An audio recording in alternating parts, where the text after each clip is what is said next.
Hoje eu estou em um local muito importante. Eu estou na praia aonde o povo de Israel, depois de atravessar o Mar Vermelho, que está aqui atrás de mim, chegou. Essa é a praia.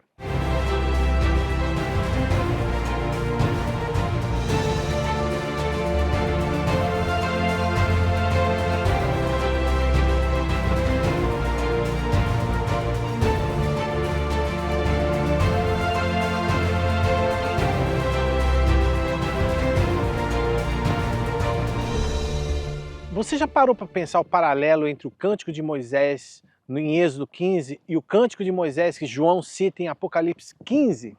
Coincidência os números, você acha? Eu acho que não. Quando chegamos a Apocalipse 15, nós nos deparamos com a menção do Cântico de Moisés, servo de Deus, e a canção do Cordeiro no Apocalipse. Esse texto faz uma ponte direta com o Cântico de Moisés em Êxodo 15, que aconteceu aqui nessa praia onde eu estou hoje, onde se inclui uma parte entoada por Miriam, mas no contexto escatológico está carregada de simbolismos que apontam para a vitória final de Deus sobre o mal. Qual será o segredo ou mensagem profunda que João quer transmitir ao conectar o passado de Êxodo com a consumação dos tempos de Apocalipse? Após a saída do povo do Egito, o povo de Israel ficou encurralado diante do Mar Vermelho, mas Deus abriu essas águas aqui e aniquilou o exército de Faraó. O Cântico de Moisés no livro do Êxodo e o Cântico de Miriam celebram essa intervenção divina, poderosa, destacando a grandeza e a soberania do Senhor. O tema central é a libertação de um cativeiro opressor e o estabelecimento de um novo relacionamento de confiança em Deus. Uma canção de triunfo sobre as forças que pareciam invencíveis. Esse local onde eu estou agora está exatamente em frente a uma ravina gigantesca do outro lado do mar, aonde a Bíblia fala que Deus colocou a sua glória protegendo o povo de Israel contra as forças de Faraó. E aí o mar se abre e o povo chega nesse local. Esse é o Golfo de Acaba aqui. E ali naquela praia acontece Êxodo 14. E aqui nessa praia, Êxodo 15. A canção de Moisés e do Cordeiro em Apocalipse 15, quando João tem a visão em Apocalipse, ele vê aqueles que venceram a batalha, que venceram a besta. Ou seja, os poderosos que eram contrários a Deus. E ele vê que eles estão de pé junto a um mar de vidro, com harpas de Deus nas mãos. Percebe o paralelo?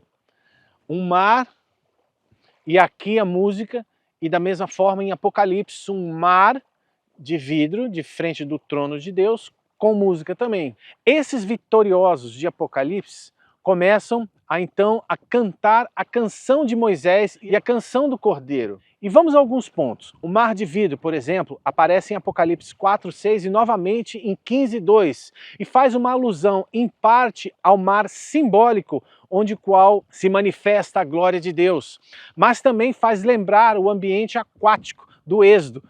Esse ambiente aqui, onde a gente tem a adoração nessa praia e um mar na nossa frente, onde o povo, após atravessar o mar, cantou a vitória de Deus. A vitória definitiva, assim como no Êxodo, houve um triunfo histórico sobre o exército egípcio. E em Apocalipse, a gente tem também o triunfo escatológico do povo de Deus sobre todas as forças do antideus, a besta e o falso profeta, e assim por diante, todo mundo que se opõe a ele. Agora olha o paralelo das canções de Moisés e o do Cordeiro. A canção de Moisés aponta para o livramento extraordinário no Êxodo. Aqui, a canção do Cordeiro revela o livramento definitivo realizado por Cristo, o Cordeiro de Deus, que tira o pecado do mundo. O teocentrismo e o cristocentrismo no louvor, porque o louvor no livro de Apocalipse é focado em Deus e no Cordeiro. Assim como no cântico original de Moisés cantado aqui nessa praia, não havia mérito algum para o povo ou para o próprio Moisés, mas toda a glória daquele momento foi dada a quem? A pessoa de Deus. Em Apocalipse 15, a ênfase é no poder e na justiça do Senhor e do Cordeiro. O paralelo entre Êxodo 15 e Apocalipse 15 é bem claro e simples. Libertação de um cativeiro. Libertação definitiva de um cativeiro opressor. Em Êxodo, o povo é liberto da escravidão física do Egito debaixo do poder de Faraó. Em Apocalipse, o povo de Deus é liberto do domínio do pecado, do mundo corrompido e das forças espirituais malignas que tentam escravizar o povo de Deus. No Êxodo, a gente lê e aprende que o povo atravessou o Mar Vermelho. Esse mar aqui, a pé enxuto, um evento histórico e sobrenatural. Em Apocalipse, os santos permanecem firmes no mar de vidro, que simboliza a vitória final e a transcendência desse mundo para a realidade celestial. Em Êxodo 15, de 1 a 2, Moisés e o povo celebram a justiça de Deus que julga Faraó e liberta Israel. Em Apocalipse 15, de 3 a 4, o cântico exalta a justiça e a santidade divina, pontuando que as suas obras são obras grandiosas e admiráveis, e que os seus caminhos são justos e verdadeiros. Essas são mais do que razões justificáveis para que um dos principais temas do nosso louvor a Deus seja a nossa resposta de gratidão à gloriosa proclamação da obra redentora de Jesus na cruz. No Êxodo, a canção é a resposta espontânea do povo após a salvação concretizada na travessia desse mar. Era absolutamente impossível a libertação do povo de Israel se não fosse a obra milagrosa que Deus fez aqui. Em Apocalipse, o povo redimido canta porque Cristo consumou a salvação eterna através da sua morte e da sua ressurreição. E agora, lá no Apocalipse, ele executa o julgamento final. O segredo por trás da menção de João em Apocalipse é mostrar que a história da redenção é contínua. O Deus que resgatou Israel no passado, abrindo o mar, aqui no Mar Vermelho, é o mesmo Deus que resgata seu povo nos momentos finais da história humana. Existe uma continuidade profética e histórica. O Êxodo foi uma amostra do êxodo que Cristo realizará para toda a humanidade nos tempos do fim. Para toda a humanidade que, óbvio, recebê-lo como o Salvador. Isso é absolutamente extraordinário, uma revelação poderosa da palavra de Deus que mostra nesse mar, nesse cenário, exatamente o que a gente vê profeticamente em Apocalipse capítulo 15. O Êxodo é como se fosse um protótipo da libertação escatológica eterna de Apocalipse. O primeiro êxodo do Egito prefigurava a libertação maior que ocorrerá em Cristo. Assim, João reafirma que o mesmo método que Deus usou em julgar os opressores e libertar o seu povo, valerá também no juízo final. O triunfo definitivo de Deus é revelado de forma profética no Êxodo, porque enquanto em Êxodo 15 havia ainda uma jornada pelo deserto até a terra prometida, em Apocalipse 15 o povo de Deus está prestes a entrar na terra prometida eterna, final, a realidade escatológica do reino de Deus, livre de todo mal e de todo choro. Não é glorioso a gente saber disso? Não é glorioso você olhar para isso e você perceber que aqui existe um protótipo da glória eterna de Deus, da vitória do Cordeiro? E ai daqueles que não ousarem atravessar esse mar. Ai daqueles, porque aqui a gente vê exatamente o que Apocalipse está falando, haverá um julgamento.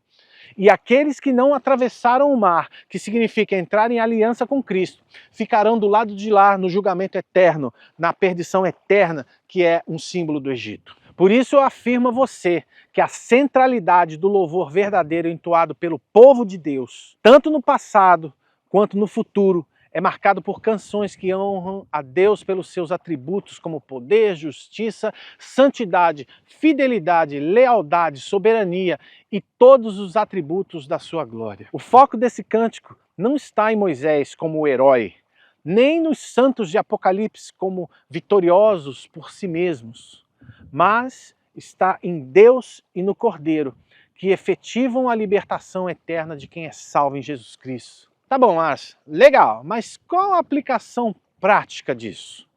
O que isso muda na minha vida hoje? Muito bem, vou te responder. O Deus que abriu o mar para Israel, olha bem aqui atrás de mim. O Deus que abriu esse mar aqui para Israel é o mesmo que conduz a igreja em meio às tribulações do momento que a gente vive. A gente deve cultivar sempre a nossa esperança escatológica, porque o Apocalipse relembra que por mais que haja perseguição ou provação, ou zombaria do que acontece nos tempos de hoje, de pessoas que simplesmente não só ignoram, mas desprezam a palavra de Deus e os avisos que a palavra de Deus traz, como esse vídeo, a vitória é certa. A vitória do Deus Todo-Poderoso, que abriu esse mar, que trouxe o seu povo para esse lado do mar, é uma vitória que é certa. Então a sua jornada com Cristo, apesar dos perrengues que você pode ter, tenha certeza, a vitória de Cristo é certa e está selada. Assim como Israel triunfou sobre Faraó, a igreja triunfará sobre o poder maligno do diabo, pois Cristo já venceu na cruz. Nós sabemos, eu e você, o quanto a igreja, infelizmente, tem sido enxovalhada publicamente pelos péssimos exemplos que estão nas telas, que estão no YouTube, que estão nas mídias sociais, pelos escândalos, pelos abusos sexuais, pelos pecados ocultos, por tudo isso que não vem à tona, mas Deus trará o julgamento um dia. Mas sabe, todo esse lixarada, tá, que muitas vezes ficam debaixo do tapete ou são enxovalhadas para quem quiser ver, isso jamais vai mudar o fato de que no final a verdadeira igreja de Cristo vai triunfar sobre Satanás e o seu reino.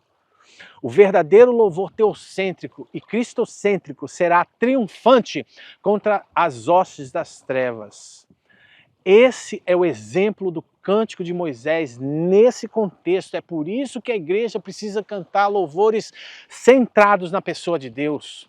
A resposta do povo de Deus diante da salvação histórica como essa, ou diante da salvação vindoura, final, no Apocalipse, é sempre um louvor genuíno, centrado na pessoa de Deus Pai, do Cordeiro, através do Espírito Santo.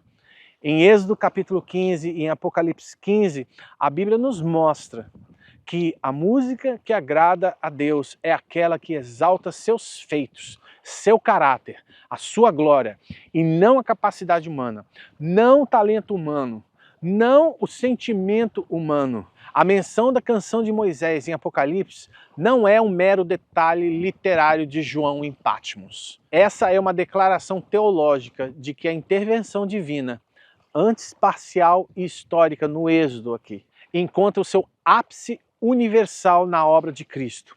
Aquilo que Moisés celebrou de forma pontual, João vê consumado em larga escala. E João vê o julgamento dos inimigos de Deus, a proteção e a libertação do seu povo e a entronização eterna do Senhor e do Cordeiro para sempre e eternamente. Portanto, o segredo por trás dessa referência em Apocalipse é a unidade do plano divino de redenção que começa lá no Egito, do outro lado desse mar, passa por esse mar, passa pela cruz de Cristo e culmina no triunfo final, quando o Apocalipse se consuma. A canção de Moisés é, na verdade, a mesma expressão de louvor e gratidão que, glorificada e ampliada pela obra de Cristo, se torna a canção do Cordeiro em Apocalipse.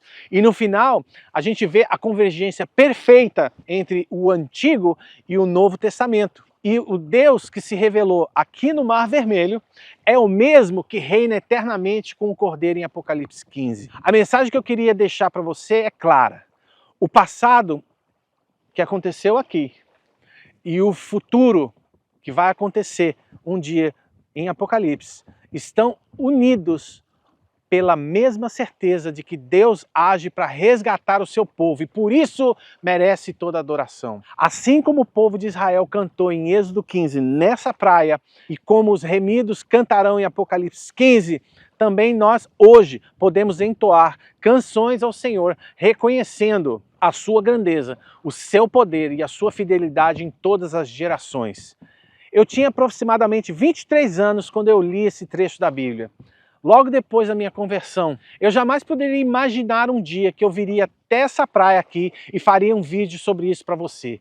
Mas eu sonhei naqueles dias, na vitória eterna de Cristo na minha vida. Eu sonhei a minha eternidade, eu continuo sonhando a minha eternidade. Sabe, o meu Egito ficou lá daquele lado. E embora às vezes a nossa carne, seja teimosa em querer pegar um barquinho e voltar para o lado de lá, Deus nos chama para caminhar rumo à sua glória no Sinai, que é oposta completamente à rota do Egito. Eu estou rumando para a glória de Deus e um dia eu vou querer dar um abraço em você que conheceu Cristo através talvez desse vídeo ou de um dos vídeos que eu fiz no meu canal. Que Deus possa abençoar a sua vida e que possa dar a você a esperança de que essa cena que a gente vê aqui agora, um dia vai se repetir na eternidade de frente para o trono da glória de Deus. E eu quero poder dar um abraço em você lá naquele dia. Até lá, Deus te abençoe.